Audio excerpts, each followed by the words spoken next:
Hey guys, welcome to another episode of SEO Questions and Answers. Today we're going to address the question, can I become an SEO copywriter if I have no copywriting experience, but I do have some familiarity with CSS and HTML? This is kind of a tricky question. The short answer, someone might be tempted to say no. I won't be that prohibitive about it, but I would say not yet. And the reason for that is being an SEO copywriter is really more about being a copywriter who happens to know some things about SEO than it is I'm a person with a ton of technical knowledge and I kind of write a little bit.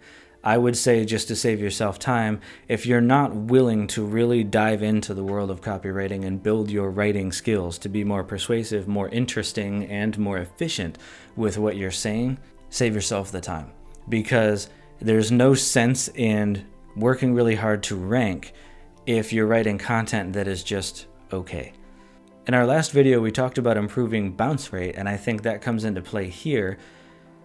Very mediocre content tends to have a very high bounce rate, and it doesn't create enough rapport that our calls to actions really have a lot of drive or impact to them when they come, when we haven't done a good job in really creating value for the reader. And the sense of creating value is not just literally have we given them good information, it's also the way that that information is conveyed. Was it interesting? Was it likable? Did the person finish the article saying, yeah, this guy's a pretty cool author, this girl's a pretty cool author, I want to read more from that. And if you're not building those types of skills, then your SEO copywriting is often going to fall flat.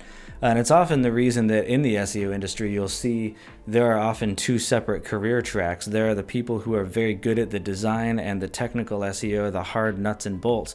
And then there are the creatives that tend to handle more of the creating the optimized content and whatnot. If you're somebody who plays in both arenas of that, then that's a whole bunch of different skill sets that you've had to learn to be able to do that.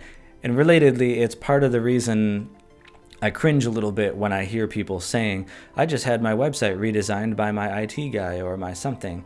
It's not to dump on IT people and say that there's no way they could build websites. It's just quite often I feel, related to what I was just saying, you think of them for a website because you think, well, they have all of these technical skills and maybe they do know HTML and CSS and they know all of the code to build a good website. Yes, but somebody whose main specialty is cybersecurity and installing network printers or something, none of their skill set is built around persuasion and rapport and clear communication in writing. And so how are they going to get that aspect of the website right? The answer is they probably won't. And that's nothing against them. That's just not what their specialty is. You wouldn't want someone like me locking down your company with what I think is going to keep you safe from hackers. How would I really know that?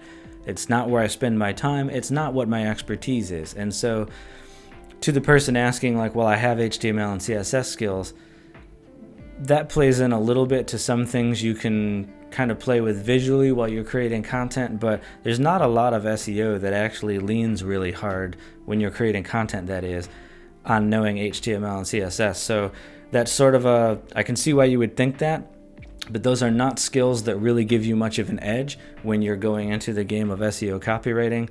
SEO copywriting is like 95% being a copywriter. And so if you don't have that skill, my advice to you is a place to begin would be start trying to build your writing skills first. I can put some resources in the description, some of my suggestions on where you might begin trying to build that skill set, but get solid there first. Think of yourself as a writer first and a technician second, if that's where you want to be career-wise. Hope that was helpful, guys. Catch you in the next video.